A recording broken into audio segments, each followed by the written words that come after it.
Coucou tout le monde, j'espère que vous allez bien. Aujourd'hui je vous retrouve enfin après plusieurs mois d'absence pour une nouvelle vidéo et ça sera un book haul. J'ai décidé de revenir avec ce genre de vidéo parce que d'un j'aime bien les tourner et de deux j'ai pas mal de choses à vous présenter. Mais il n'y aura pas de roman parce que vous savez certainement que si vous me suivez depuis pas mal de temps, vous savez que je n'achète que très rarement des romans et ces derniers temps je lis très peu.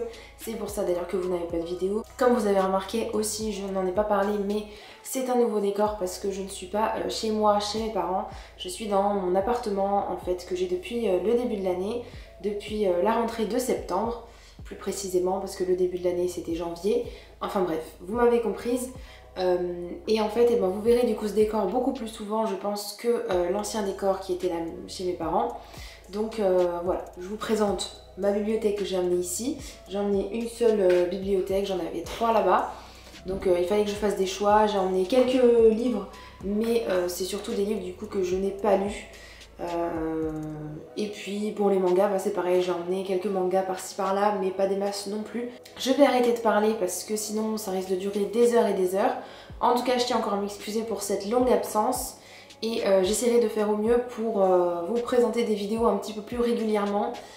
Et on va passer tout de suite au book haul. Durant les mois d'août, septembre et octobre, j'ai acheté quelques mangas. J'ai acheté d'abord le tome 3 et le tome 4 de Waiting for Spring d'Anna Shin aux éditions Pika. J'ai lu le 3, je n'ai pas lu le 4, le 4 je viens de l'acheter, donc il y en a qui sont très récents que je n'ai pas encore lu, et il y en a d'autres qui datent un petit peu. Voilà, j'aime toujours autant cette série, je vais lire le 4 très prochainement parce que il me donne très envie. Mais sachez que j'aime beaucoup cette série et que je vous la conseille. Je suis désolée mais je vais refaire une petite aparté. Comme je vous disais au début de la vidéo, je ne lis pas vraiment beaucoup de romans ces derniers temps, donc je pense que je vais changer ma manière de procéder concernant les bilans du mois. Je pense que je ferai des bilans de chaque lecture en fait, un update lecture pour chaque lecture que je fais. J'en ai pas mal là des romans que j'ai lus ces derniers temps parce que je lis quand même un ou deux livres par mois, donc à force ça fait un petit peu quand même, et puis en août j'en avais pas mal lu.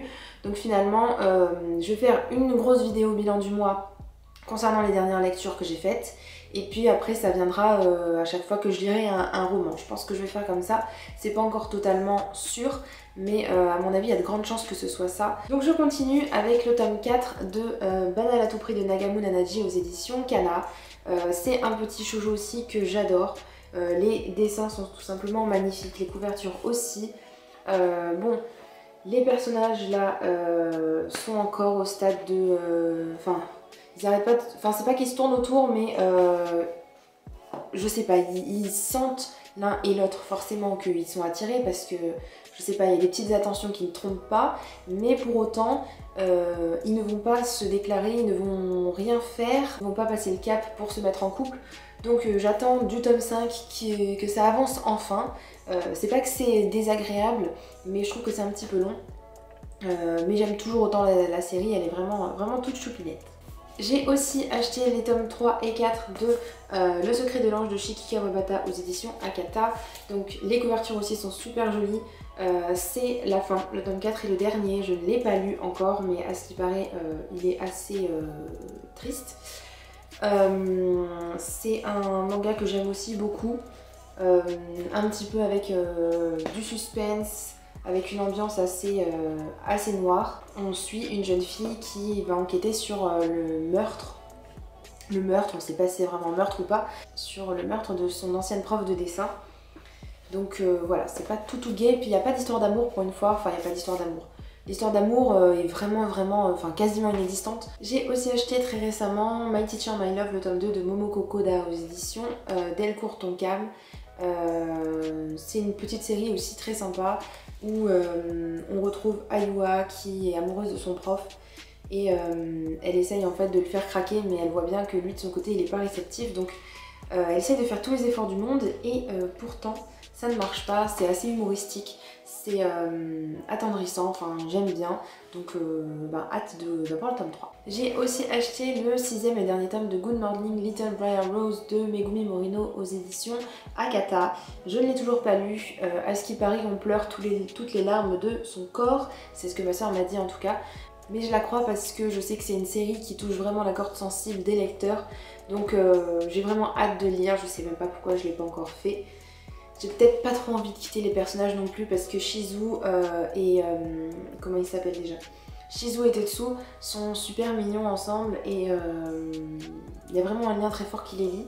Donc hâte que tout ça, enfin de voir comment se termine tout ça. Et puis voilà quoi. J'ai aussi craqué sur 4 nouvelles séries. Donc je vais vous les présenter tout de suite avec leur résumé cette fois-ci parce que vous ne les connaissez pas encore sur ma chaîne. Donc le premier c'est Ellie, je n'ai pas de petite amie de Fujimomo aux éditions Kana. C'est une jeune fille qui s'appelle Eriko et qui est lycéenne. Elle est vraiment super discrète, effacée, elle n'a pas d'amis, bref. Elle a un compte Twitter où elle poste des choses assez embarrassantes, un petit peu perverses, vous voyez. Je vais vous en lire un juste pour que vous voyez ce que c'est. Il veut m'embrasser de force, au dernier moment il s'arrête et me demande que veux-tu que je fasse. Ce n'est pas du jeu, petit cœur.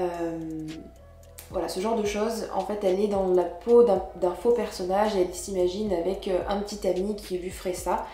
Et ce petit ami qu'elle a un peu dans son viseur, c'est Akira, un gars super populaire au lycée. Akira n'est au courant de rien et elle ne va jamais raconter ça à personne. Jusqu'au jour où Akira va voir son portable et donc va apprendre qu'elle écrit des choses sur lui, même si son nom n'est jamais cité. Et Eriko de son côté, elle va apprendre que Akira a une seconde personnalité, une seconde facette qu'il cache à tout le monde. En fait, il est vraiment odieux, vraiment horrible et il prend les filles qui sont amoureuses de lui pour vraiment des idiotes.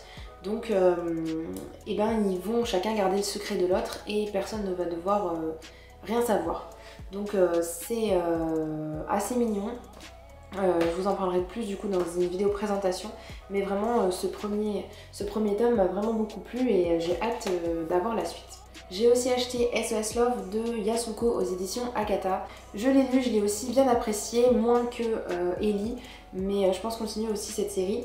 Vous aurez une vidéo présentation bien sûr. Là on suit Kayo qui est jeune, qui est populaire, mais elle n'est pas douée pour les études. Et elle en fait ce qu'elle veut c'est juste avoir un mari pour faire des enfants. Et puis voilà. Donc elle attend un peu son prince charmant entre guillemets, elle fait pas grand chose. Son elle du futur qui a 30 ans va venir la voir et va lui dire qu'il faut pas qu'elle laisse passer sa chance avec son ami d'enfance parce qu'elle va s'en rendre compte trop tard qu'elle est amoureuse de lui et donc qu'elle va rester célibataire toute sa vie. Enfin son but c'est d'empêcher toute relation possible entre ce garçon et une autre fille parce que la Kayo adulte lui dit qu'il va se mettre en couple avec une fille au lycée et que c'est avec elle qu'il va se marier, donc il faut absolument empêcher ça. C'est assez marrant à suivre, j'aime bien les dessins, du coup je vous conseille même si c'est pas la série de l'année, c'est assez sympa à lire. J'ai aussi acheté le premier tome de Real Girl de Mao Nanami aux éditions Pika. Dans cette série notre personnage principal c'est un garçon. On suit donc Hikari Tsutsui qui est surnommé Tsutsun, qui est un lycéen assez asocial, qui n'aime pas trop le contact avec les autres, qui est assez geek et qui a seulement un ami. Il va être puni à un moment et il va devoir faire du travail dans l'école, je sais plus, nettoyer la piscine ou quelque chose comme ça. Et donc il va se retrouver avec la fille la plus populaire du lycée, qui elle aussi est punie parce qu'elle était en retard ou quelque chose comme ça. Pour vous donner mon avis très rapidement avant que je vous poste la vidéo présentation, c'est un premier tome que j'ai trouvé assez intéressant, mais j'ai trouvé que ça allait vraiment beaucoup trop vite et je comprends pas vraiment comment la série peut durer 12 tomes parce qu'il se passe tellement de choses dans ce premier tome, c'est tellement rapide que j'ai pas le temps de m'attacher au personnage, je sais pas pourquoi est-ce que la jeune fille veut sortir avec le garçon, enfin si, il y a une raison qui est donnée, mais je trouve qu'elle n'est pas forcément valable et tout se passe vraiment trop vite et je trouve que c'est un petit peu dommage. Pour ce qui est des dessins, c'est pareil, c'est pas franchement mon style. Ça me fait penser un petit peu à la série 5, je sais plus de quel auteur, je vous mettrai certainement une image quelque part pour que vous voyez. Mais c'est pas du tout le même type de dessin qu'il y a sur la première de couverture je trouve. Et je pense que c'est parce que c'est les nouvelles éditions japonaises qui ont cette couverture là et qui sont beaucoup plus du coup récentes. L'auteur a dû refaire des dessins pour les couvertures. À mon avis, hein, je ne suis pas sûre, mais je pense que c'est ça. Donc je vais lire le deuxième tome, et puis suivant comment ça se passe, soit j'arrêterai la série, soit je continuerai, on verra bien. Et pour finir, j'ai aussi acheté le premier tome de This Is Not Love Thank You de Nojin Yuki aux éditions Soleil Manga. C'est un petit shoujo que j'avais envie de lire, d'essayer. Alors pour l'instant je ne l'ai pas lu donc je ne peux pas vous en parler. C'est l'histoire de Sarah qui a 16 ans et qui rêve d'avoir un copain et de vivre le grand amour. Elle va tomber sur Tsubasa qui est un jeune homme super mignon, mais il a une personnalité plutôt bizarre et en fait bah, ça va être du coup une histoire entre deux.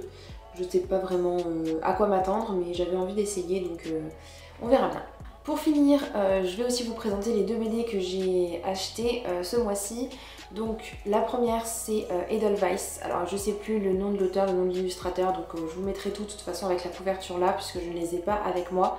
Donc j'ai acheté Edelweiss, qui était vraiment une BD que j'ai beaucoup appréciée. C'est une BD que vous avez déjà vu circuler, donc je vais rappeler très rapidement de quoi ça parle. C'est une jeune fille juste après la guerre qui va rencontrer un jeune homme qu'elle connaissait quand ils étaient enfants. Et en fait, eh ben, ça va matcher entre eux et puis ça va aller assez vite, leur histoire d'amour, tout ça. On va voir un petit peu les engueulades aussi. Et puis elle a toujours rêvé d'aller escalader le Mont Blanc. Et ça va être un petit peu sa vie pour atteindre ce but-là, avec toutes les choses que ça implique. Et puis pour la deuxième BD que j'ai achetée, c'est Bout de ficelle. C'est une BD où on suit un garçon qui va aider une jeune femme à apporter de la litière pour chat dans sa maison. Et en fait, arrivé dans sa maison, il y a une vieille dame qui est là. Et en fait, et ben la jeune fille va s'en aller, laissant le garçon qu'elle ne connaît pas, qui l'a juste aidé à porter les sacs avec cette vieille dame. La vieille dame va mourir et en fait la police va arriver, va croire que c'est le jeune homme qui a tué la vieille femme. Donc ils vont l'emmener, etc., etc. Il va se passer plein de péripéties, il va rencontrer des voleurs, des brigands, etc. Et puis toute cette nuit va devenir complètement rocambolesque. Et voilà, on va pas trop savoir comment il va s'en sortir. C'est aussi une BD que j'ai vraiment beaucoup aimée, même si je trouve qu'il y a une partie, surtout au début, qui est assez vulgaire et du coup, enfin, moi je n'aime pas vraiment ce genre de choses, donc voilà, ça m'a un petit peu déplu, mais je pense que ça peut trouver très bien son public. Et je vous la conseille quand même parce que c'est assez sympathique, c'est très dynamique, donc voilà. Voilà, j'en ai fini. Je pense que du coup je vous ai parlé un petit peu de ce que j'en avais pensé en même temps que je vous les ai présentés. Je vous ferai pas de bilan concernant les mangas que j'ai présentés ici, ni des BD parce que je pense que j'en ai suffisamment parlé. Mais pour le reste, pour les romans, comme je vous l'ai dit, je vous ferai des vidéos, enfin une grosse vidéo avec les dernières lectures et puis des petites vidéos après par-ci par-là, suivant les lectures que je fais. Voilà, en tout cas, merci d'avoir regardé cette vidéo jusqu'au bout. Et si vous avez lu de bonnes lectures ces derniers temps, n'hésitez pas à me les partager en commentaire. Et je vous dis à bientôt dans une prochaine vidéo. Ciao ciao!